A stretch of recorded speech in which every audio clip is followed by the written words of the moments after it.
Hey everyone, welcome back to On Purpose, the #1 health podcast in the world. Thanks to each and every single one of you who come back every week to listen, learn, and grow. Now, I'm really proud of the incredible community that we've been able to build together.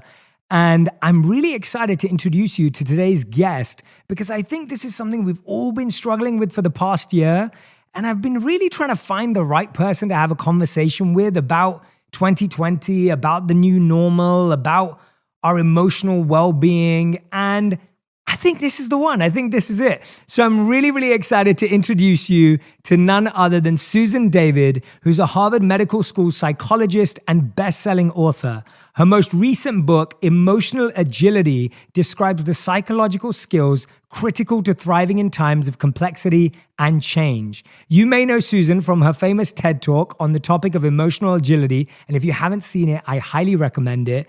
And as it went viral with over 1 million views in its first week of release. Susan is the CEO of Evidence-Based Psychology, a co-founder of the Institute of Coaching, and on the scientific advisory board of Thrive Global and Virgin Pulse. Please welcome to On Purpose, Susan David. Susan, thank you for being here. Thank you. I'm delighted to be with you today. I'm so excited for this. And I really meant what I said. I think what's been happening over the past year, and as we were just connecting a few moments ago, you were talking about, the start of the year. I've really been trying to find the right person to have this conversation with because I think there's a lot of aspects of your work that are, even though you wrote this book 5 years ago, so much of it is so integral to what we're experiencing today. So I'm really fascinated, but I wanted to start with a quote you shared on Twitter the other day, and I'm going to read it out because I don't want to mess it up. But you recently posted something on Twitter and it floored me, and it says, "Courage at its most powerful is rarely loud. Mostly it's a whisper. Those moments every day when you do what matters." Tell me more about this idea of courage being a whisper. So firstly, yes, my work that I started so many years ago is really finding, I think it's a moment in a world that feels like very often it's delivering gut punch after gut punch to us. So Jay, let me start in a story, and then you'll see what I mean by courage is a whisper. I think often we think about courage as being very loud, it's very active, and it's very out there. When I was around 5 years old, I became petrified by the idea of death. And this might sound like an unusual fear for a 5-year-old, but in fact, at around that age, children become aware of their own mortality and the fact that their parents won't be around forever.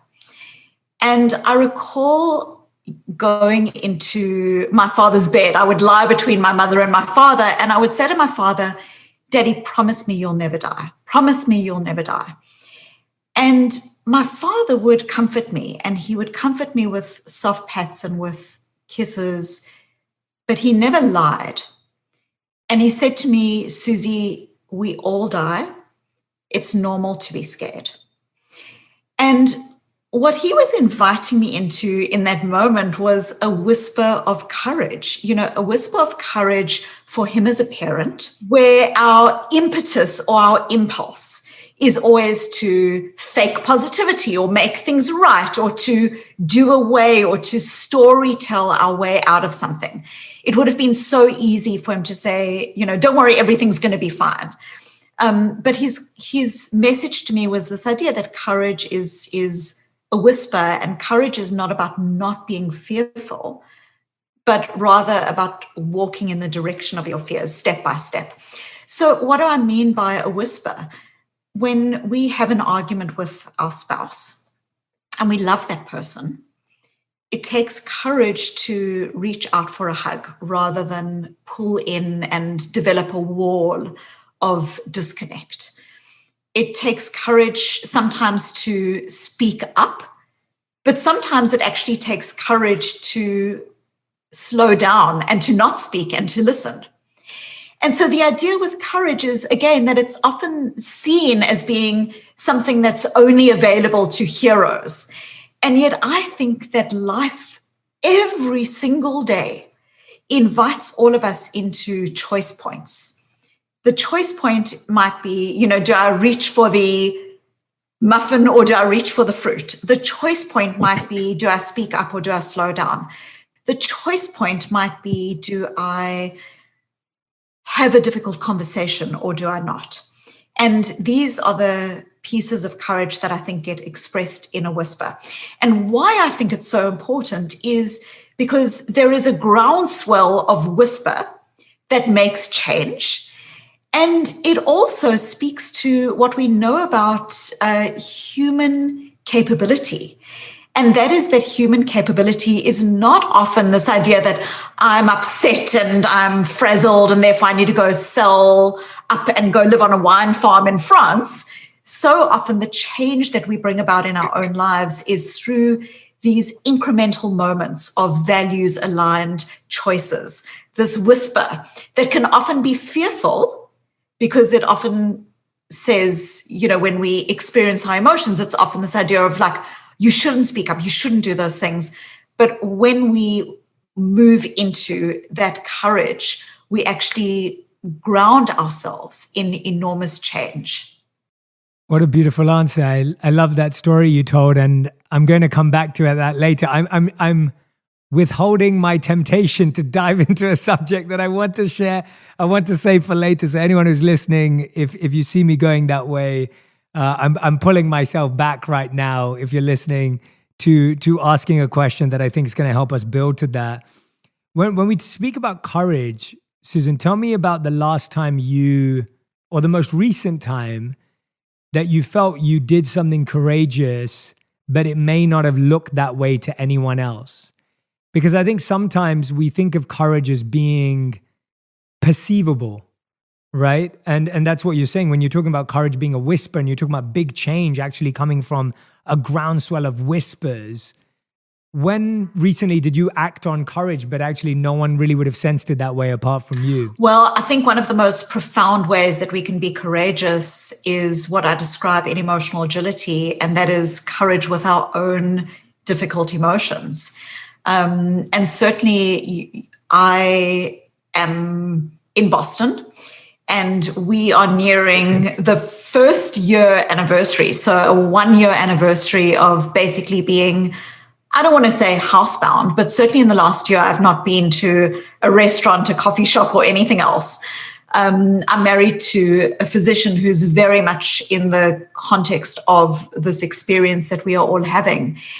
And so the courage on a day-to-day basis is the courage for myself of compassion, because I'm home and remote schooling 2 children. And that courage, it's a whisper, but it's the courage of being able to feel my feelings. It's the courage of being able to recognize that when things are difficult, actually things are difficult, and I don't need to judge myself for that because this is a moment that many of us are finding difficult. And so I think courage in its most quiet and most powerful is expressed in the conversation that we have with ourselves. If we are not able to see ourselves, how do we create change in the world? How do we see other people?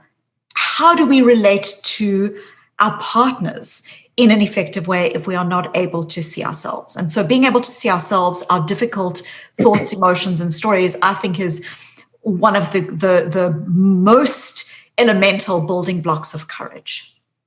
I couldn't agree with you more. And I think we're hearing about this more and more now, the idea of looking into your fears, sitting with a difficult emotion, trying to understand those feelings. But practically, what do we actually do with it? Because I find that we see 2 extremes. We see some people say, Jay, I think about my feelings so much that I end up feeling overwhelmed and overthinking and procrastinating, or maybe pushing myself into feeling completely burdened by my feelings. And then you hear the opposite where it's like, Jay, I don't even know what my feelings are. I don't even let myself feel that because I'm so scared. And that's the courage part that you're mentioning. But when you actually look at your feelings, when you sit with a difficult emotion, what do you do with it? What does that practically look like? So Jay, what you allude to is exactly, profoundly important. And I wonder if I can share a story, and I hope it's not the one that you were going to draw me on a little bit later. No, please. I gave the example earlier of my father and these conversations with my father. So I'm 5 at the time. Fast forward 10 years. My mother calls me and she says to me, go and say goodbye to Dad. Because now my father's 42 years old, and unbeknownst to us when I was 5, 10 years later, when I was now 15, he was going to be diagnosed with cancer. And so my mother is calling me to go and say goodbye to him. And I'm this little girl now walking with courage to say goodbye to my parent.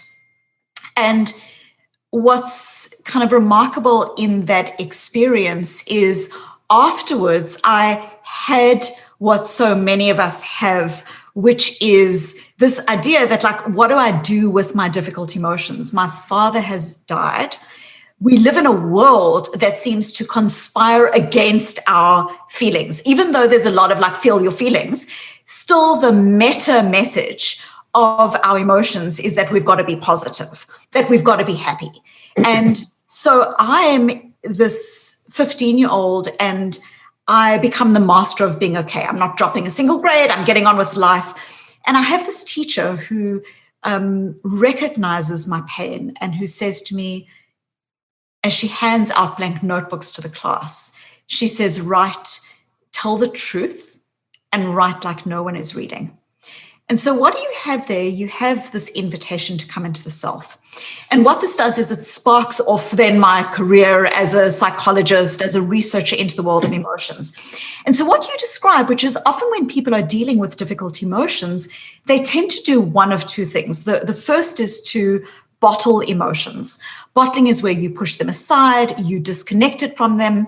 You're often doing it with very good intentions. You're saying things like, I've just got to get on with my goals and my job and my life, so I don't have time to feel these feelings. And so it's almost like you've got this stack of books and you're walking, but you've got the books like really held very tensely away from you. And what we know psychologically is you will drop the books. It might take you a little while to drop them, but you will drop the books. And dropping the books when you've been bottling your emotions either looks like, you say something that you didn't intend to say over the Thanksgiving table or to your colleague at a meeting. Dropping the books can often look like just when life hits you, not have the capacity to cope because you haven't been practicing difficult emotions. And dropping the books can often play out in what we see in high levels of depression, lower levels of well-being, high levels of anxiety. And obviously there are many factors that play into these, but that's what bottling looks like. But on the other hand, what we can do is we can become so immersed by how I feel. We become victimized by our Twitter feed or what someone else said and whether the relationship is toxic or not toxic. And it's this like overwhelm of emotions. And it's almost like taking books and holding them so closely to yourself that you are unable to hug your child. You are unable to live in your life because you are so closed into yourself. And so what does emotional health look like when it comes to emotions? It is fundamentally about the courage of gentle acceptance. Gentle acceptance in the same way as if you went outside and it was raining.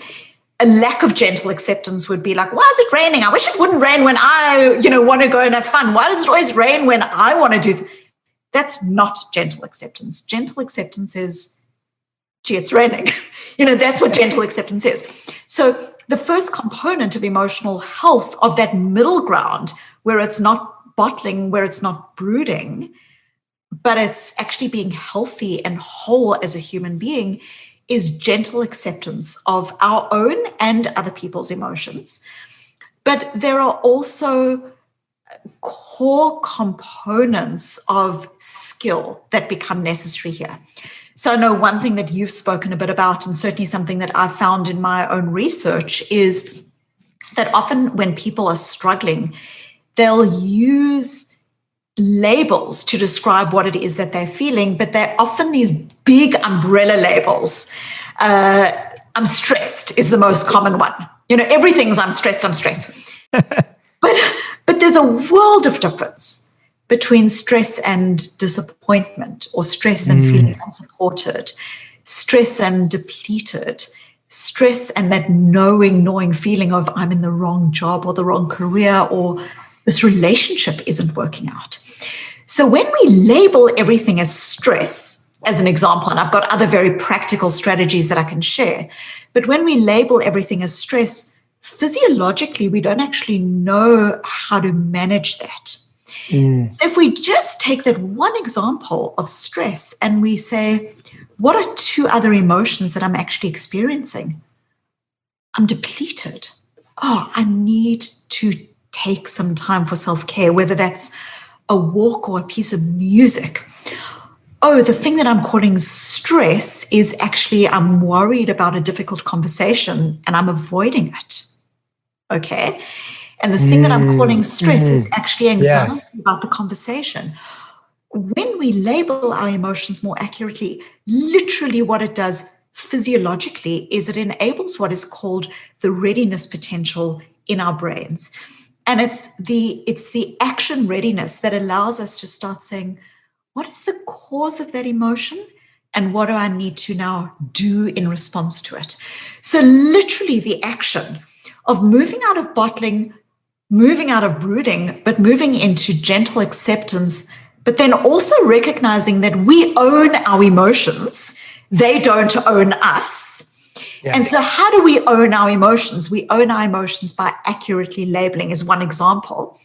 What this allows us to do is to breathe into the space of what it is that we do next. And I can give some other practical examples of how this can be helpful or strategies that people can use, but I just want to... Please, let's hear them. I think I'm so glad that you introduced the idea of labeling emotions. I'm so happy that you went there, because you're spot on that we use these umbrella terms that even we don't know how to define. And not only do we not understand them, we challenge our partners because we think they don't understand us either. And so we are trying to get them to vocalize and verbalize and articulate what we're feeling to us. And we feel, no, that's not how I feel right now. And it's like, because you don't know how you feel. So it creates a lot of issues. But yes, please give us some of those practical steps in the direction. Well, please. Before the practical steps, actually, you kind of evoke an idea or a memory of mine, which is, I remember a couple of years ago working with a client, and this particular client wouldn't label everything as stress. He would label things as angry. He was very quick to anger, and every time you said to him, what's going on for you? He would say, I'm just angry. Like I'm angry. How's your team doing? My team's angry. My team's angry. And it was this fascinating conversation. And I started to just do this very quick thing with him, which is saying to him, what are two other options? What are two other emotion options? And he started to say, he was in a new role, and he started to say, maybe I'm not angry. Maybe I'm scared. Maybe I'm scared. And maybe the team's not angry. Maybe the team is actually distrustful because they've had a really bad experience with a previous leader, and maybe they're trying to build trust. Now, you can see if you go into a conversation with someone of I'm angry and they angry, well, what's the next step? The next step is that we all get locked into right versus wrong. But if you going into the conversation with, I see that my ego wants to do well, but actually I want to connect with my values here, which is that I want to care for this team and I want to see them as trust, and that the team's coming up from a different place. That's a completely different conversation.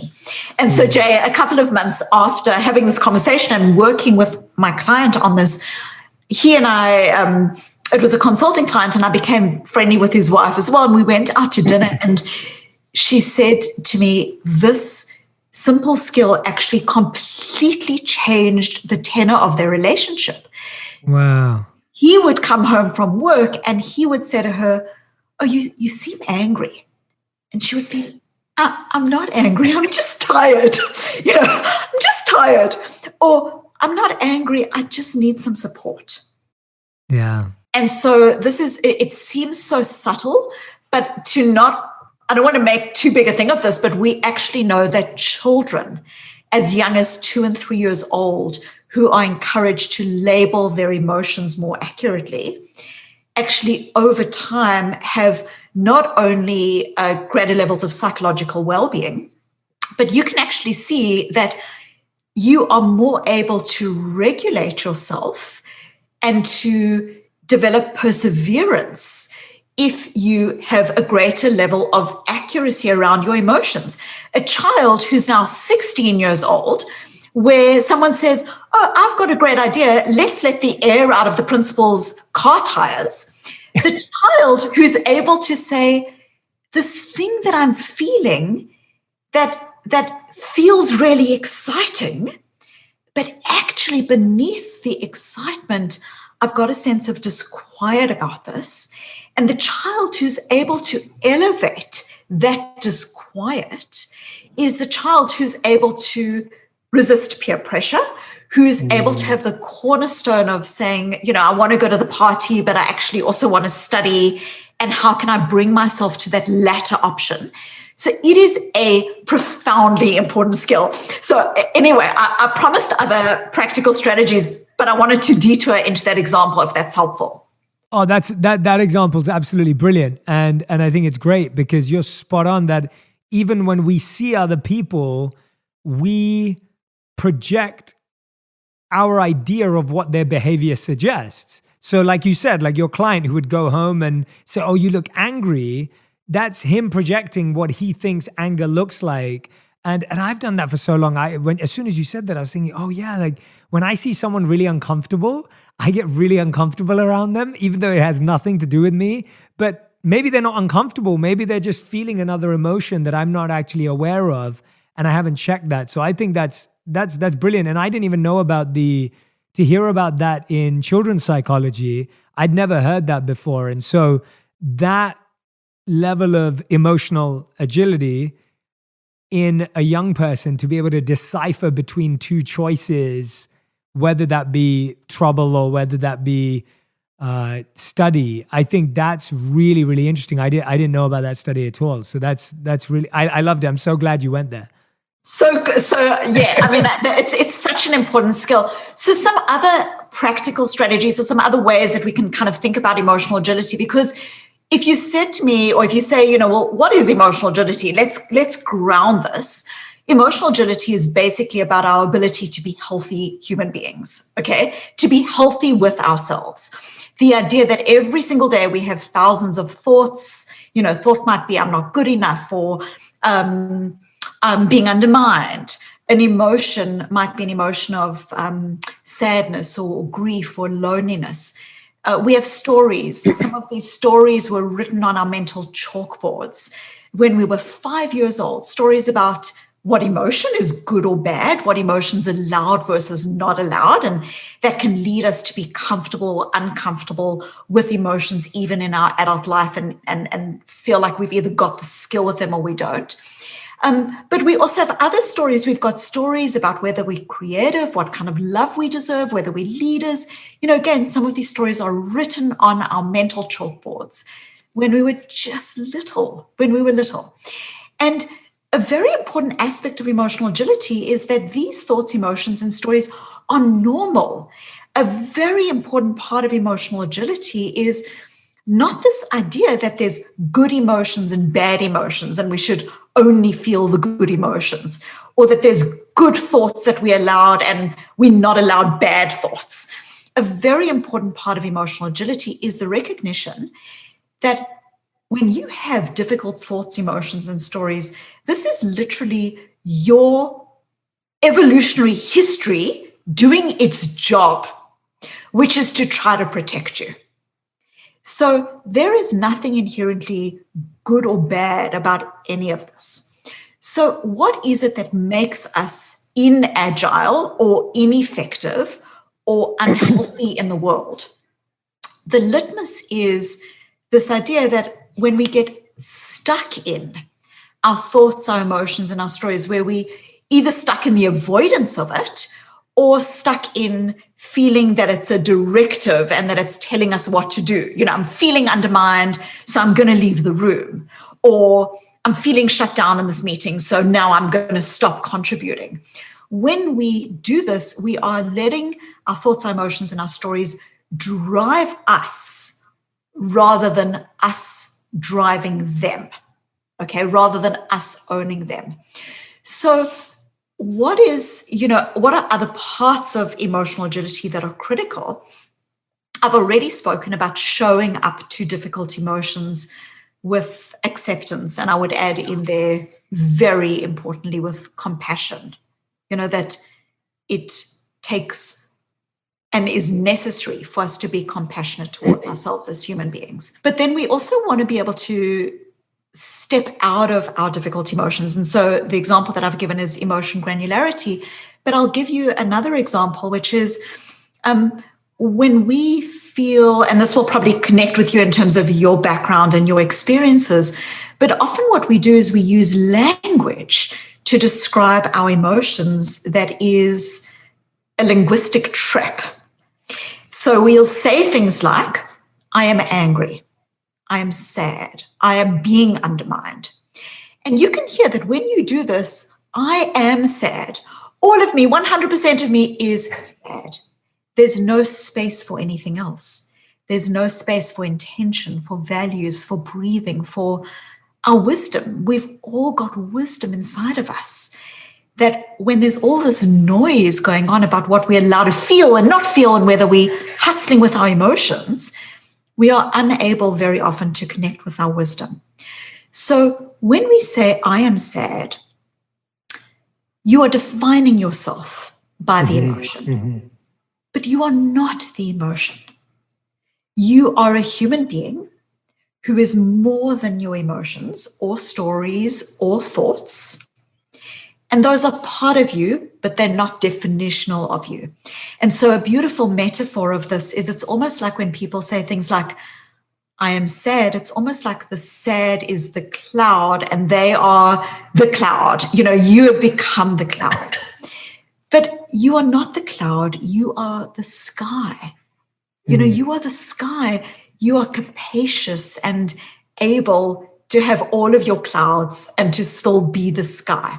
So how do you develop this meta view, this ability to observe your emotions? One strategy that's very practical and you can use even in a difficult meeting or a difficult conversation is to simply notice your thoughts, your emotions, or your stories for what they are. They are thoughts, they are emotions, they are stories, they are not fact. So what does this look like? I am sad. I'm noticing that I'm feeling sad. I'm being undermined. I'm noticing the thought that I'm being undermined. It sounds very subtle, but what you are starting to do is you are starting to create linguistic space between you and the emotion.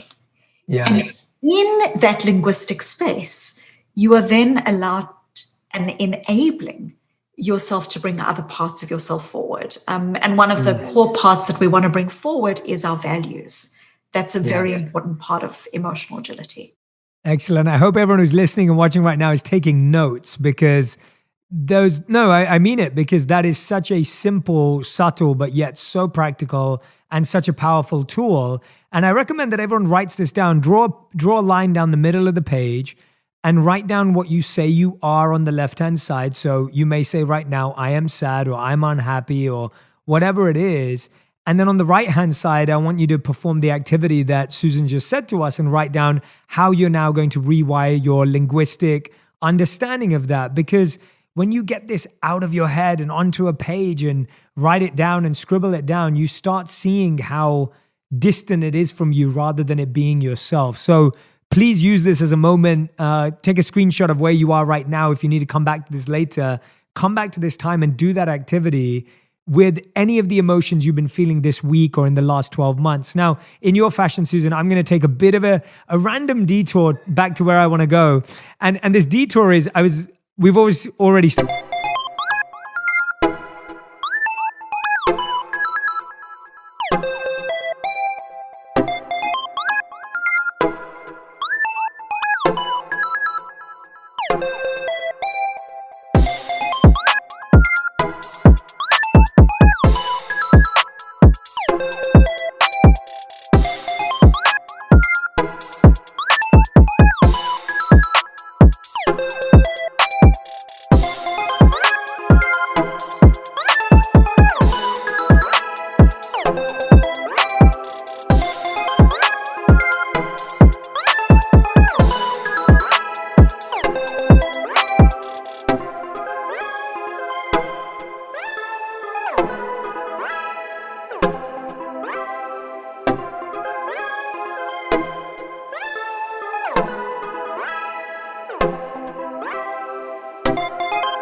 started talking about your book, Emotional Agility. It's right here. I wanted to ask you this question, just not because I don't judge books by their cover, but I'm fascinated by choice and art and imagery. Yes. I want to ask, what is this fish sugar cookie? So, as you know, firstly, having published your own book, we often don't have a lot of latitude in the very final say of what goes on the cover. Definitely. That said, a core metaphor of, if we think about what is emotional agility is about being able to be with ourselves with compassion, with curiosity, and we'll get to that, what is this emotion telling me?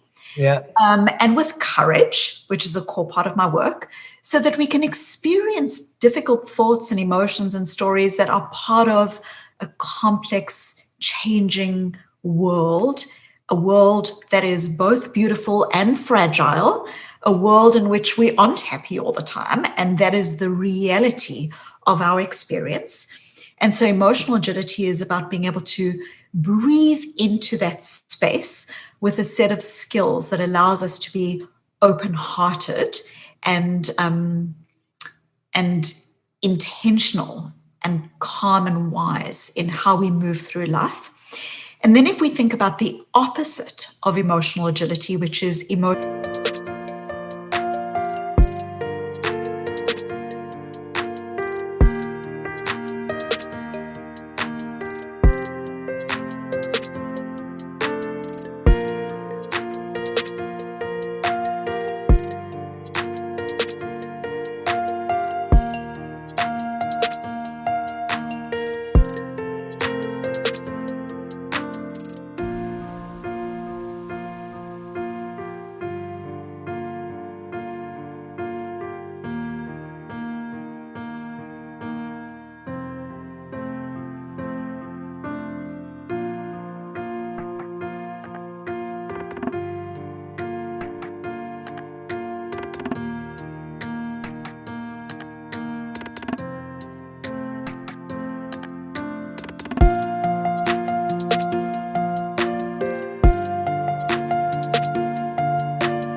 rigidity.